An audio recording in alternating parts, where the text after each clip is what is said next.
I'm up in my little studio instead of in the Zendo for the talk, just so I can introduce my good friend, Christiana Figueres. And I'm so grateful that we have this opportunity, Christiana, knowing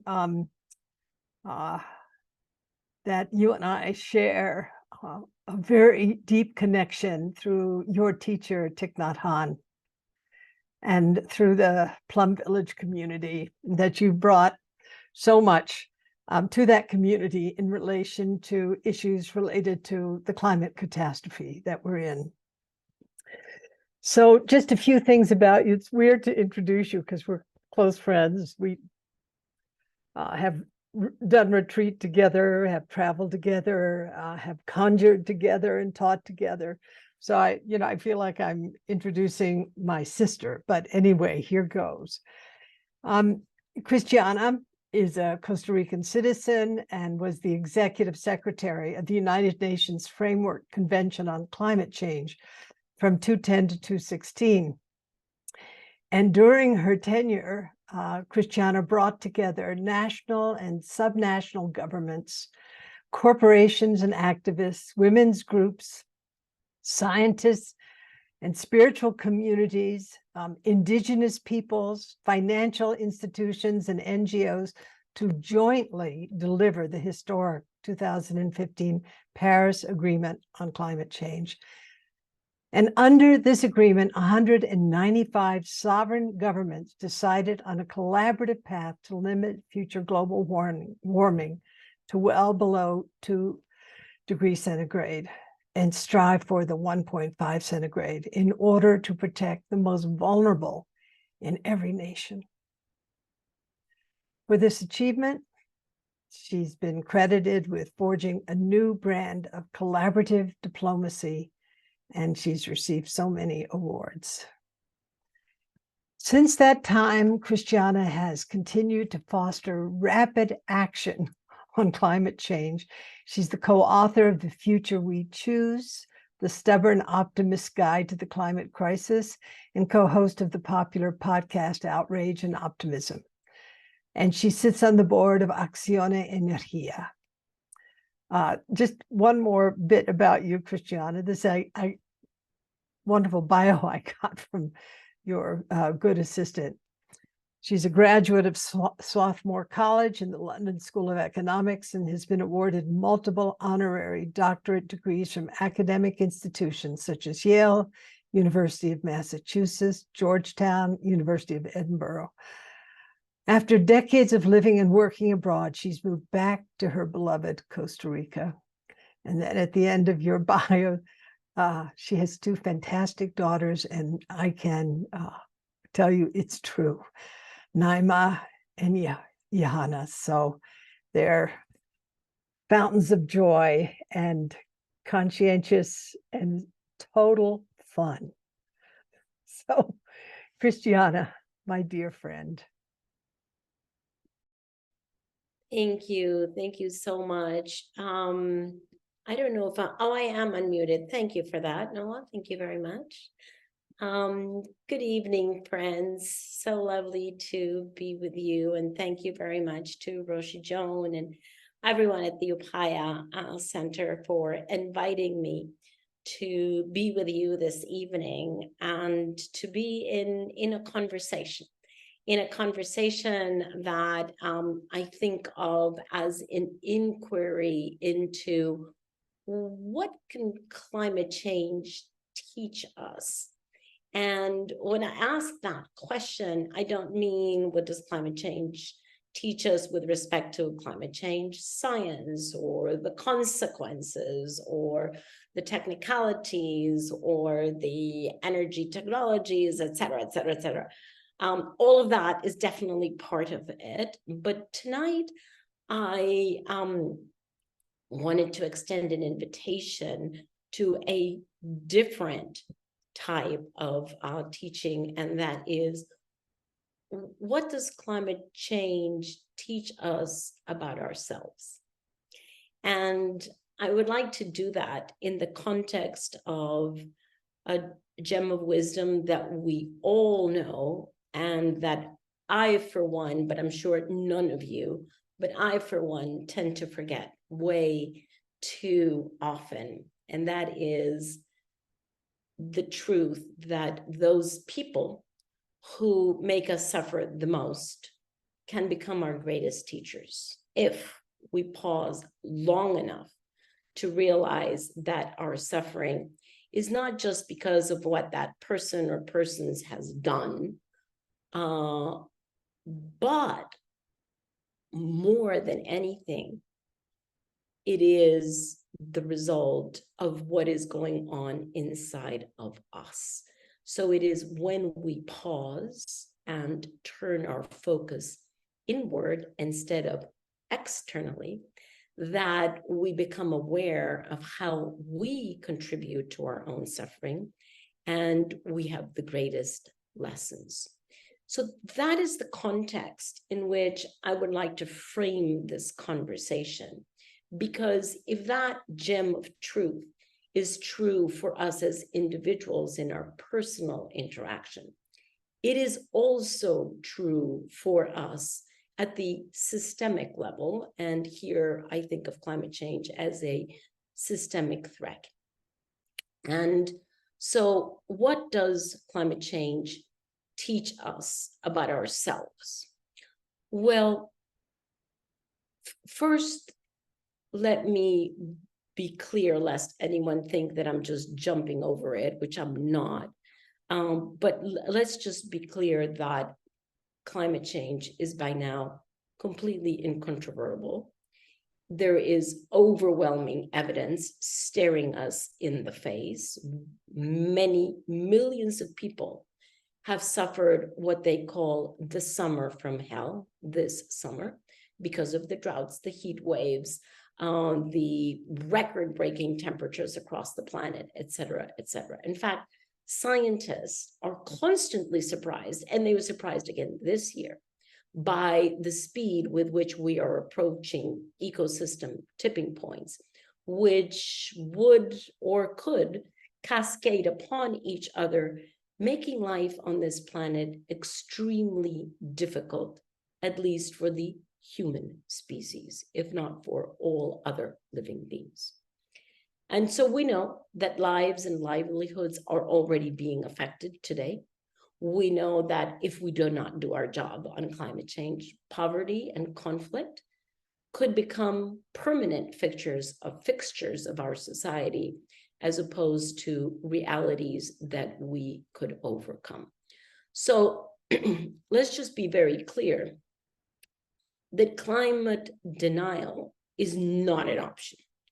To those who still insist on denying climate change, I can only say, well, good luck with that one, because it is the equivalent of denying the effect of gravity on your own body, or it is the equivalent of continuing to insist that the earth is flat, because the realities are actually unassailable. So I don't even want to waste our time and energy on the scenario of climate denial. I would rather focus on, I think, a much more interesting, or several much more interesting aspects, because the question that arises is not whether we should turn and face climate change, because the fact is we have it in front of us anyway. So the question is, how do we face it? How do we turn toward it? And how do we bring ourselves into that? I think we should first remember that we always have choices in life. Whether we're making a conscious choice or unconscious choice, the fact is that we're making choices constantly, every minute. We are making choices about how we are reacting in the circumstances that are surrounding us. And it may seem to many, and I totally understand that climate is such an overwhelming reality that we actually have no choice about that. But that is exactly what I would invite us all to examine. In the context that those who make us suffer the most are our greatest teachers, climate is the greatest threat, for sure, that humanity has ever faced, and it could be our greatest teacher.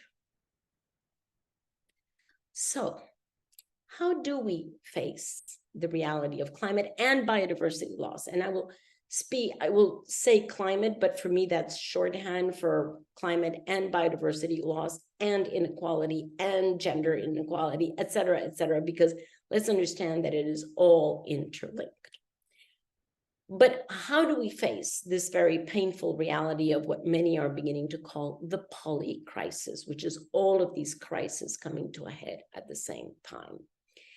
It would be well to stop ourselves from being constantly hijacked by whatever our habit energy of choice is, our patterned behavior, and instead to pause, breathe mindfully, and realize that there is a space between me and my patterned behavior, between me and my habit energy, to really understand that I am not my reaction, to begin to put a little distance between me and my reaction or my action, so that we cultivate the ability to stand as true witness of what we're witnessing, not as an automatic consumer of this grief or this pain, certainly not as a helpless victim, and certainly not to respond with any automated response. But let's think about which choices do we have? Understanding, as I mentioned, that climate is the greatest threat humanity has ever faced, that the planet, let's remember, has endured and survived many other threats. Meteors destroyed almost all life, full freeze over for millions of years, nonstop rains for countless years nonstop, 4.5 billion years of a planet in constant change, and not gradual or minimal change, radical change. But that has not been the history of humanity. Humanity, as we understand ourselves now, we've only been here for 50 to 60,000 years, a blink with respect to 4.5 billion years. And we, although the planet has experienced and survived many existential threats, we as humanity have never experienced existential threat to our species until now. So it is a very unique moment. And it is a moment in which, interestingly enough, we are still reacting with the three common ancestral, instinctual reactions that humans have always practiced in the face of threat. Whether that was, being attacked by a lion when we lived in caves, or threatened by devastating drought when we started to go off our nomadic life and started to settle and domesticate plants and animals. We are still reacting with our three typical and well-ingrained, well-practiced, well-learned, three typical human reactions. And they will not surprise you: fight, flight, and freeze. So, how interesting that that is still the same pattern that we are now picking up in the front of this polycrisis. So let's be humble enough. I want to be humble enough to admit that actually I go through those three reactions sometimes in the same day, at different moments of the day, or on different days or different periods of the year or of my life, whatever. I, often visit fight, flight, and freeze. And there is actually a flow between all those three. There is no stark barrier. And the challenge that we have is to become more cognizant of what space we're in the face of threat, in this case, climate threat, and why. None of them are wrong. They're all natural, instinctual for us humans, and certainly to be expected. The question, however, is whether we want to limit ourselves to just those three, well practiced, well learned, or has the time come to expand beyond them? So I will go through the three of them, and then I will invite us to puncture through them and begin to explore, how do we expand beyond them? Flight, the first reaction. Honestly, from my observation of most people, most of the time, or most of us, most of the time, we're in flight mode with respect to climate, biodiversity, social inequality, et cetera, et cetera, et cetera. And how do I characterize the flight? Well, it's when we're faced with a painful reality, and then we allow ourselves to become distracted from that reality, from those data points, by turning to other news. If we're, in front of the TV, or if we're looking at news on our phone, or wherever we get our news. So quickly do we turn away from that which makes us uncomfortable. Oh, yeah. Okay, 500,000 people died in a drought. Well, what's the next piece of news? Or I allow myself to be distracted by drawing a narrow boundary around myself and my immediate family, or draw a very narrow boundary around a short-term view of life on this planet. I'm 68 today. I will probably be around for, I don't know, another day, minute, a few years, we don't know.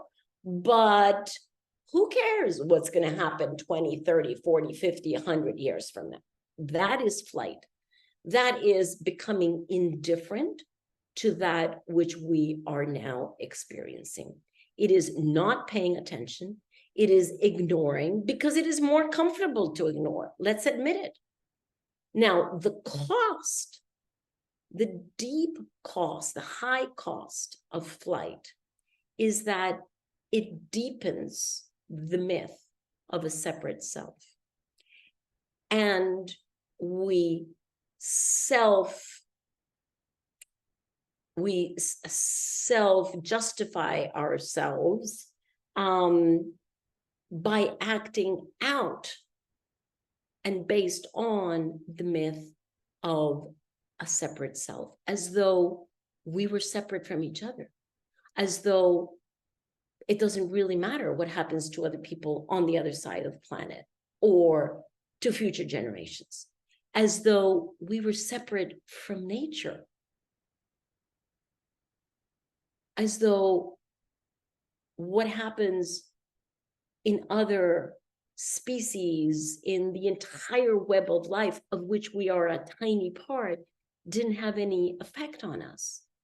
We shortchange ourselves. We actually ignore our emotions and act out of a robotic mode without being able to access the wealth and the depth of our inner self. And certainly by paying the high cost of cutting ourselves out from the interbeing with all the elements of the web of life. So the result is a very superficial living, skimming the surface of life and not really finding any roots. It is an option for sure. And as I say, most people, most of us, most of the time, go into some version of this flight mode. And it is an option, but it is not an option that supports our growth in any way. At the personal level and at the systems level, it is not an option that allows us to garnish and harvest and focus our contribution toward progress on our home planet. Now,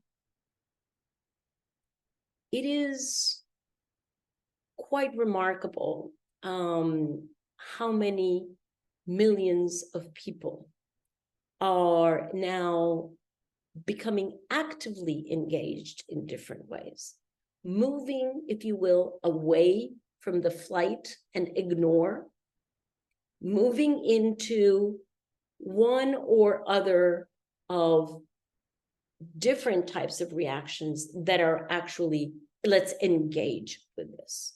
More and more people across, I've been in climate change for 35 years, and I have seen every single year more and more people, fortunately, begin to become engaged. Millions of young people and not so young people. We have COP28, which is the annual meeting of climate change, and where all governments and stakeholders come. They're expecting 60 to 80,000 people who are actively engaged in many different ways. None of those people are in flight mode. None of them are ignoring. None of them are being indifferent. They're all choosing to engage. And what kind of engagement are they actually choosing? That is where we go into a second very typical reaction: freeze.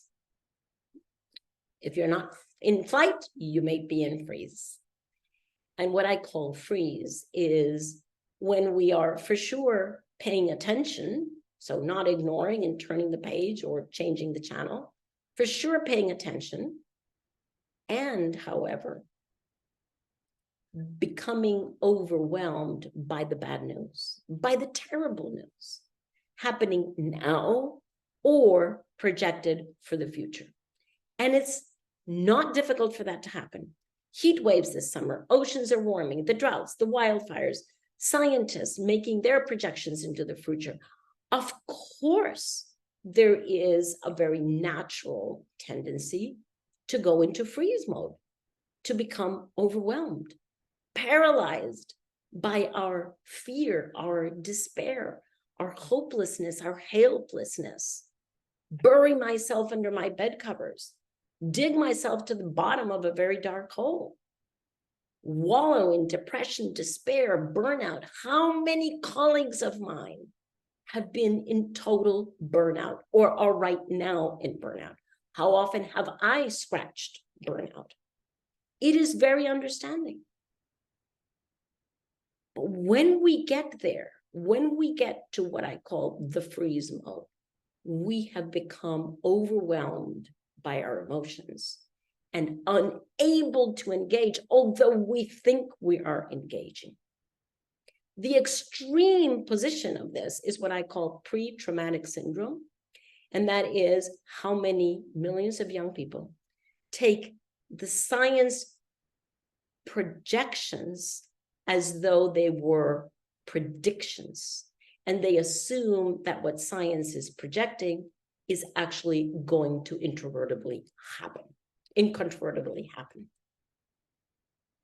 That is not correct. Science is making projections of what could happen if we don't do our job. What these scientific projections are actually warnings. Warnings that scientists are screaming from the rooftops to all the rest of us humans saying, get your act together, because if you don't, here's what could happen. But so many young people, especially young people, have taken that as the unavoidable future and have gone not into post-traumatic syndrome, but pre-traumatic syndrome, because they're already traumatized from something that they assume is going to happen in the future. And post-traumatic or pre-traumatic syndrome the effect is the same. Complete annihilation of your agency to have any positive contribution.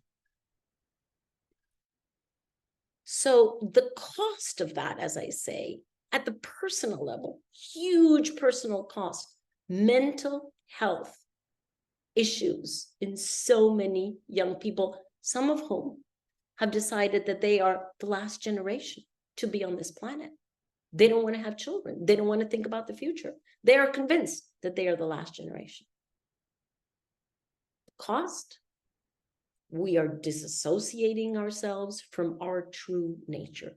We're allowing ourselves to become completely paralyzed and incapacitated to act, feeling hopeless, helpless, totally adrift to today's news and tomorrow's and the day after tomorrow.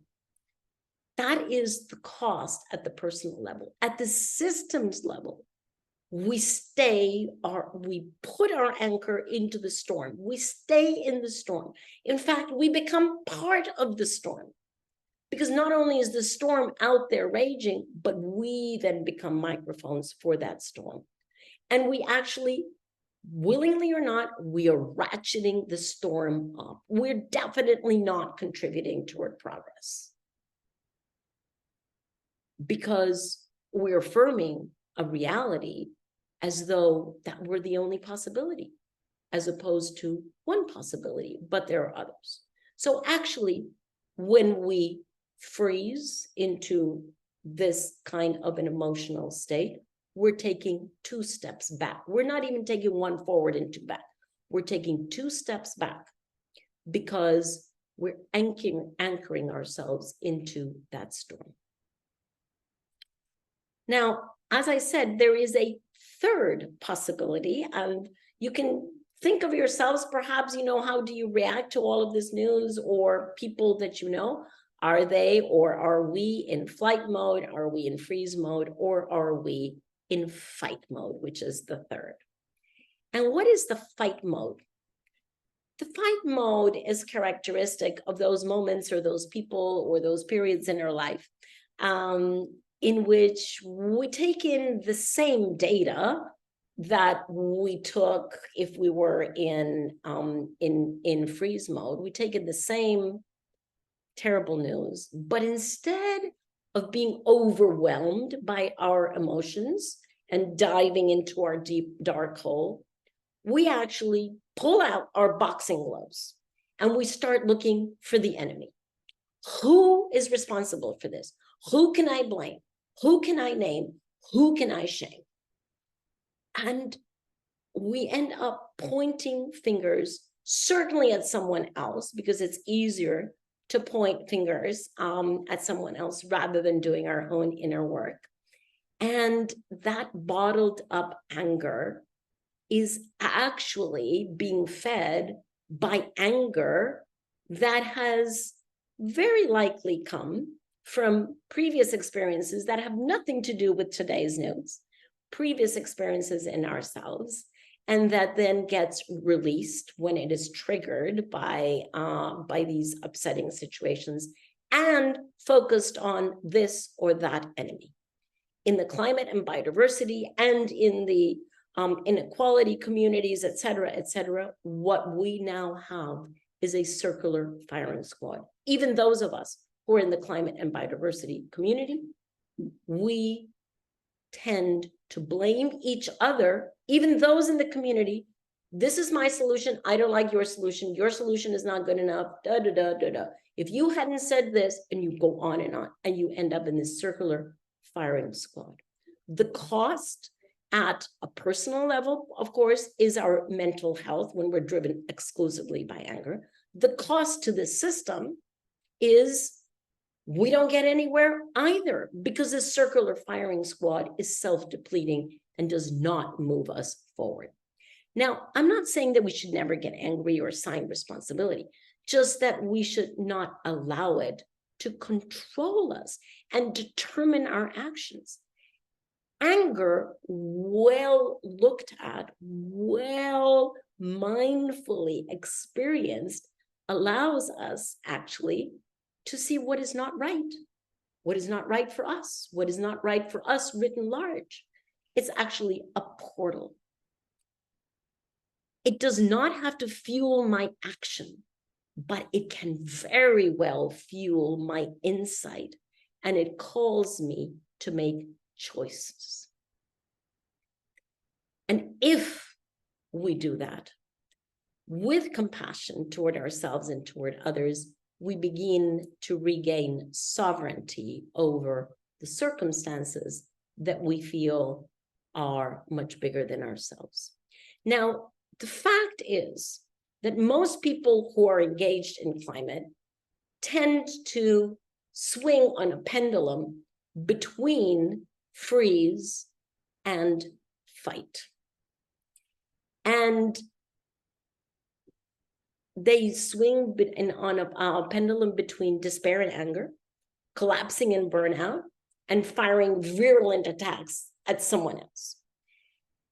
And so the question is there a middle way between those two? Because we've already seen neither of those is very helpful personally or on a systems level. And is there a middle way between those two where we could intentionally harvest the depth of our emotions, not deny them, but intentionally harvest the depth and the wisdom of the emotions and use them to fuel our engagement constructively? So what would that look like? What would that other option look like? It would look like understanding, just like when someone makes me suffer, and I understand that that person is actually a huge teacher for me. I don't do that successfully often enough, but I know that it is incredibly helpful. Same thing here, to understand that my suffering, that I suffer, my pain, my anger from what I see on the planet is actually compost for the garden of my mind, for the garden of my heart. And that I do have the capacity to stand tall in the depth of that pain as the root of my determination to engage constructively. Let's remember that mindfulness is not something that we just get. We have to cultivate it. It is an emergent path. And it is about standing vigilant at the portal of thought.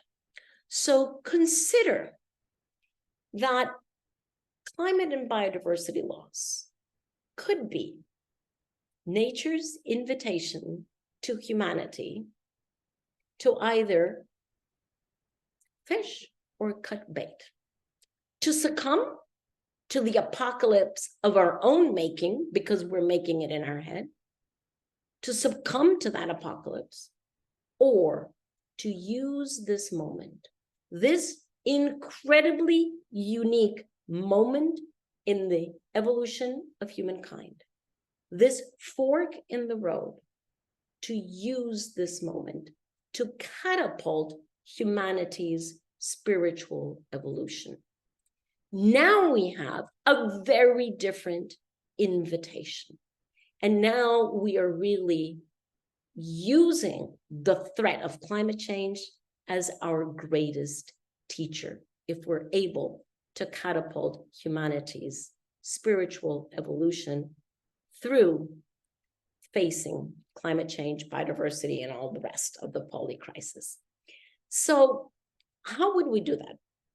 Well, there are many different avenues for that, but let me just pick three for tonight that have to do, of course, with cultivating a more mindful presence. And the first has to do with the relationship that Thich Nhat Hanh has taught us about the relationship between store consciousness and mind consciousness. And where we understand that store consciousness is like a warehouse. He never used that word, and I'm very sorry to use it. It probably would never be used either at Plum Village, but I just find it a very helpful term to understand that store consciousness can be like a warehouse that is able to hold and maintain and store the totality of all seeds, all our different kinds of emotions, and both, those that we judge as positive and those that we judge as negative. So both love and pain, both hate and joy, and everything in between. And the practice, of course, of meditation and of mindfulness is to become aware and recognize that all of those seeds are inside of us, and to be very mindful and choosing in which seeds we're going to water, to recognize and take care of those seeds that we want to cultivate. Because the more we water the seeds in our star consciousness, whichever ones we water, the bigger and more powerful they become in our mind consciousness. So we have to be very careful about which seeds we water. And of course, we know that at the personal level, the quality of life that we enjoy depends on the seeds that we activate that are stored in our store consciousness and then move up to our mind consciousness and get acted out. At the systems level, let's remember that seeds are both individual and collective.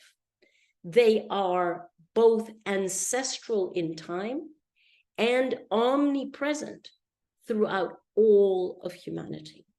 So we can choose through the seeds that we water either to contribute to generalized hysteria, or trauma being the word of the decade, not a word that I particularly gravitate toward, but it has become a very popular word. So we can contribute to that generalized hysteria and suffering.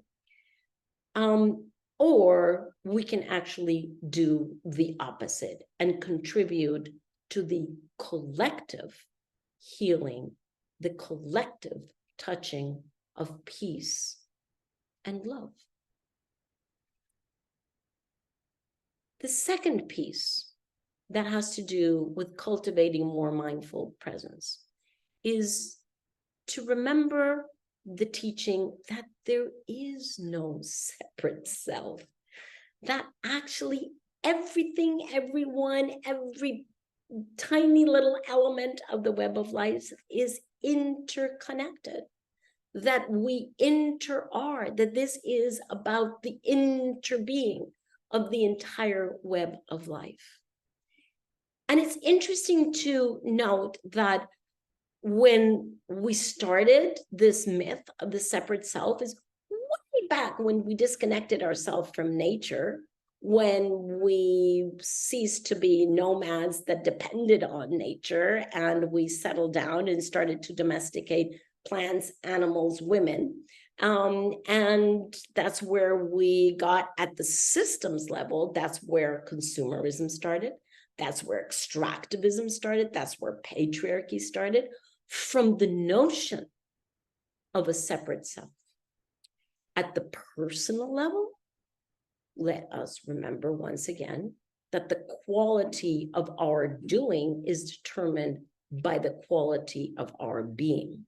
And the quality of our being depends on the recognition and the recognition of our interbeing, of our unassailable interbeing. The third piece that I wanted to share with you comes from our very own dear Roshi Joan, strong back, soft front. Folks, boy, what wisdom in those 4 words, right? Having a strong back, to be brave, to be courageous, to be fearless, especially in the face of threats, whether those threats are at the individual level or at the systems level. Same thing.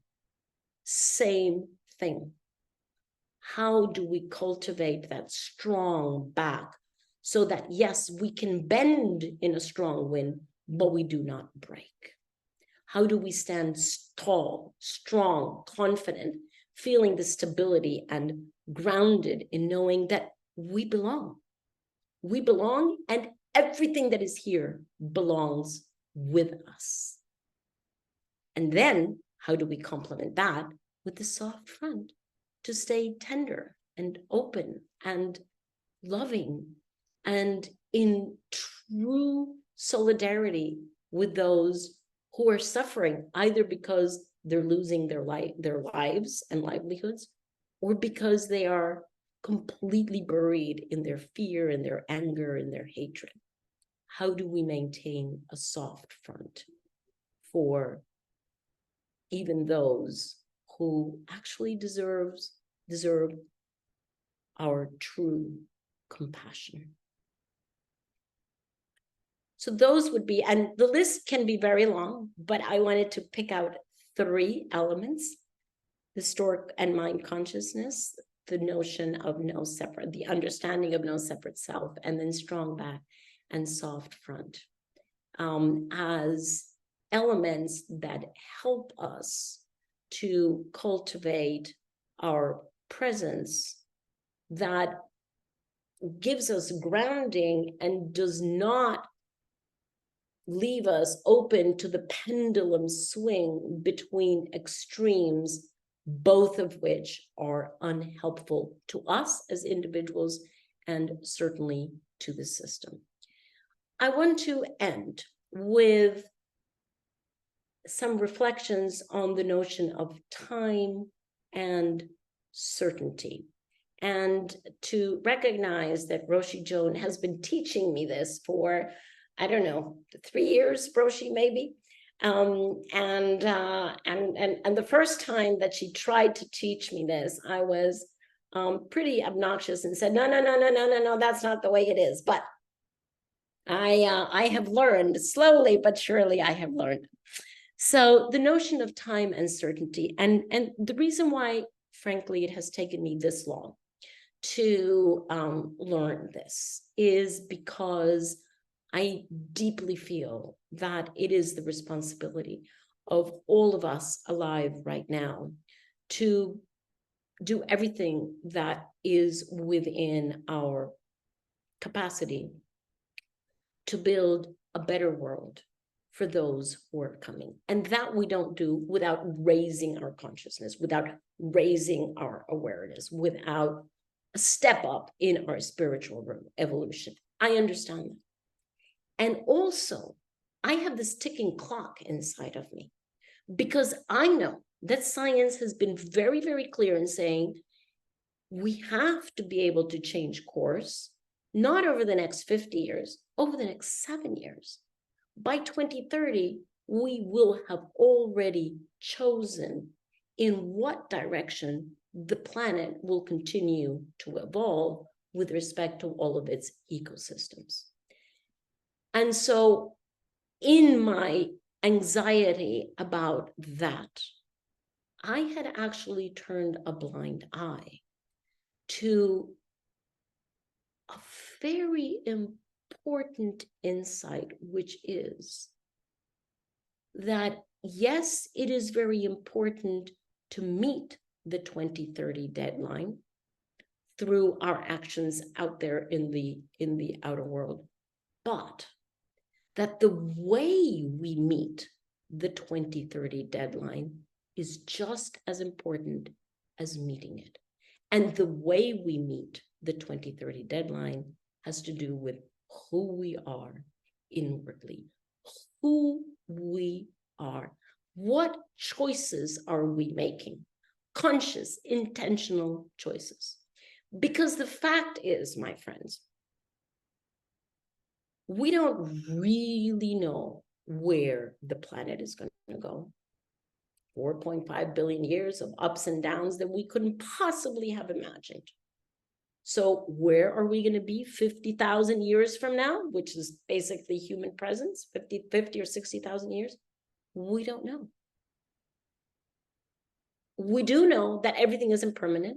We do know that uncertainty is constant and is always there. It's certain. So in the face of impermanence and uncertainty, how would we be able to know where we're going to be as a human species 50 years from now, 50,000 years from now? How do we know where the planet is going to be?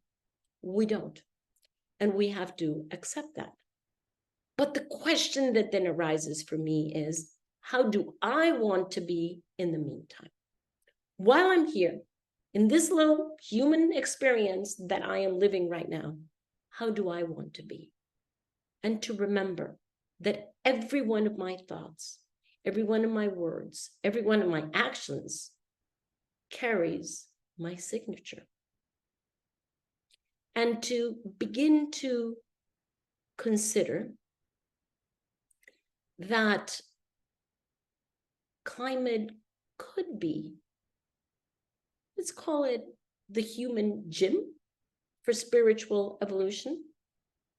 Could it be that nature is throwing the tantrums that it is throwing because she is calling us to a spiritual revolution, if you want to use the word, or evolution? Sometimes I really want to put the R in there because we're not doing it quickly enough. So let's remember that for sure, every seed ripens at its own time. Some seeds may ripen even after our earthly lifetime in the ultimate sense of time, that we do have to trust the multi-generational aspect of our work. We're not going to see this job done. We have to trust that we have the ancestral wisdom that we are using now, and we will give on to future generations, but that in the meantime, we can act with both the urgency of the present and the freedom of eternity, underpinned by joy and love.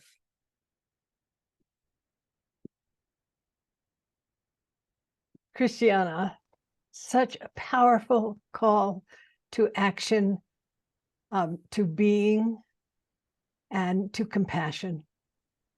I'm so grateful for every single word that you have said tonight, and to recognize we have a choice. Mm-hmm. And to exercise that choice with conscientiousness and care is essential at this time, knowing that we can't be attached to outcomes, but we can work toward a future, as Ty says, for a future to be possible. Thank you, my dear friend. I'm gonna, as we're going to chant the 4 Bodhisattva vows, I want to thank our friends online and also in the Zendo for joining you tonight. And also this talk will be widely available. So if you weren't able to access it tonight, people can access it in perpetuity, actually, on our Wisdom Library. And Christiana, if I can invite you to stay after Zazen so we can just say hello personally. But thank you again so much. Thank you, Roshi, and also thank you, Christiana. I just wanted to say how much I'm struck by how, with all the amazing things you've done, you still feel so curious and interested in life and practice and how these things affect you, and you change and grow. And I just am inspired by your process. For everyone out there, Roshi and Christiana and Rebecca Solnit did this wonderful series that we've posted on meeting the climate future. So I'm just putting that into the chat here on YouTube. I invite everyone to check out this 10-part series. And before we do the chant, next week we'll have Sensei Ulrika Greenway with us in the Zendo to give a talk on meeting Dogen. And then the week after that, we'll be in Rahatsu Sesshin, and so we won't have a public Dharma talk. So please join us next week and join us for dinner. And tonight there's no dinner, unfortunately. So thank you all so much.